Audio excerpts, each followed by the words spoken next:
Shouldn't have to be sitting here in 2020, almost 2021, begging for respect based on the color of my skin. And here at NDSU, you have to.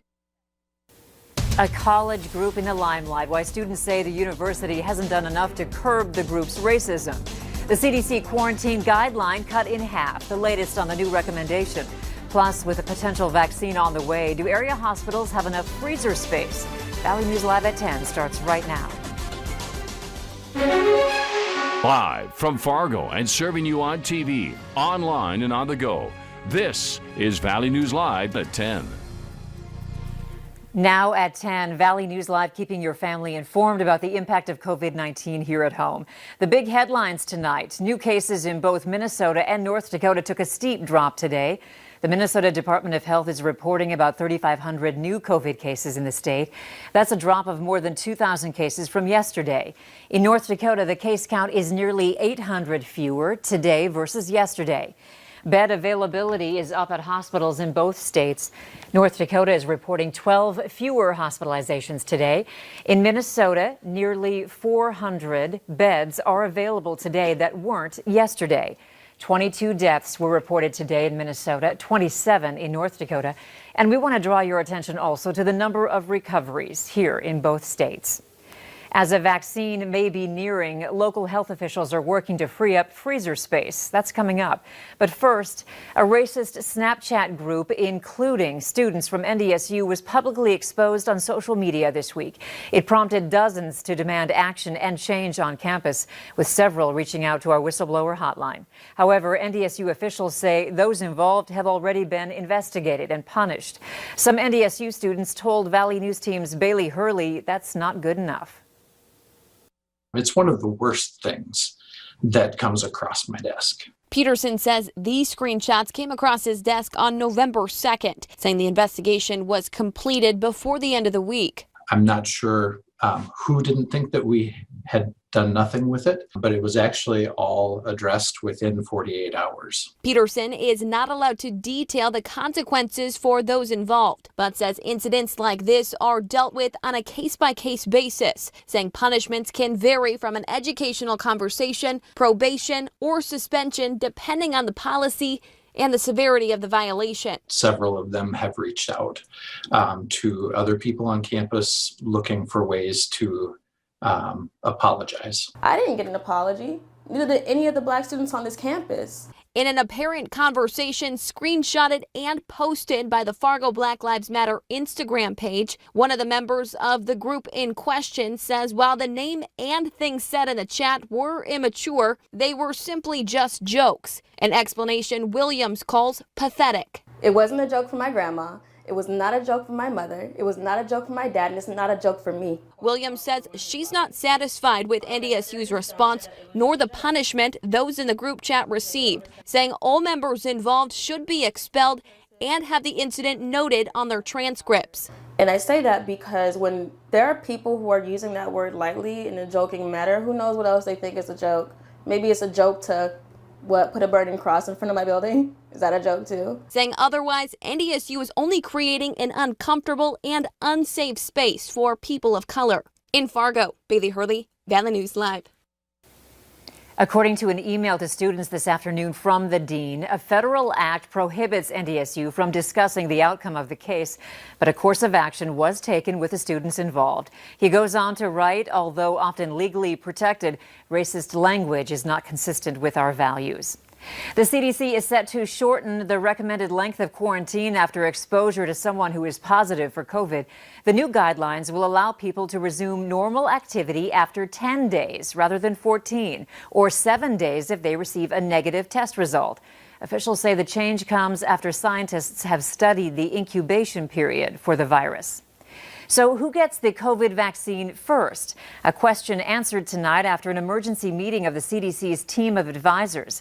Camilla Bernal tells us who's first, who's next, and who will have to wait months as states are preparing to receive vaccines as early as December 15th.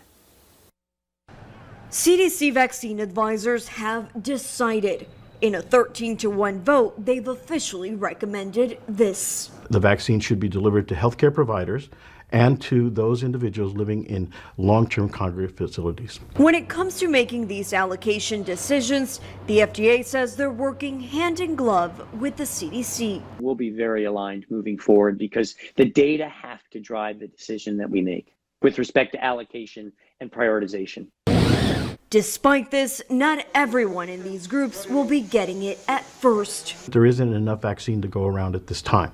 And so each individual institution will need to decide how they're going to prioritize that vaccine. And no one is wasting time preparing for the launch of a vaccine.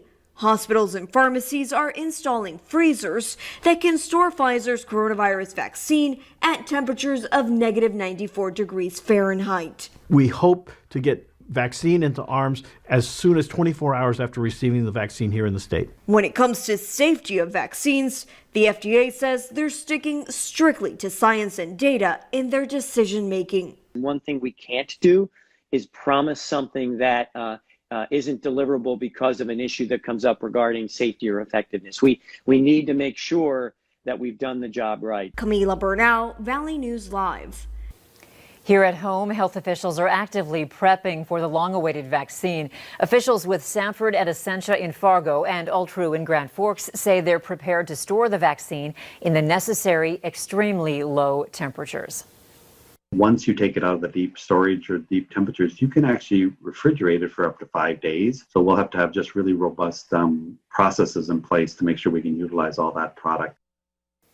All 3 hospitals tonight tell us they have enough freezer storage for the vaccine. Health experts say Thanksgiving brought the highest number of travelers to the airport since the start of the pandemic.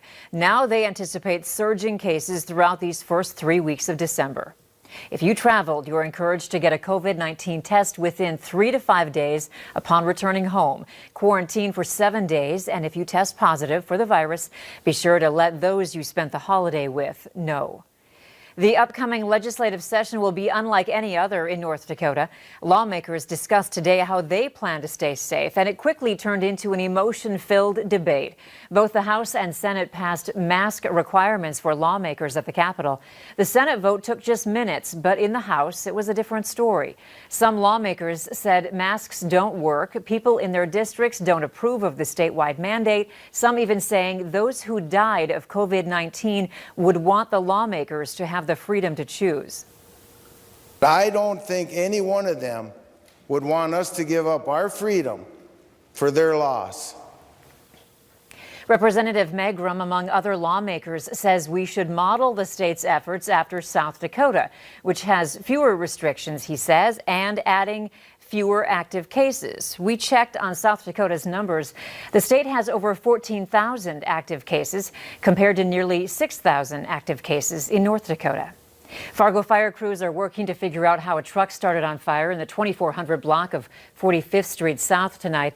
It happened around 5 p.m. The truck is a total loss. No one was injured.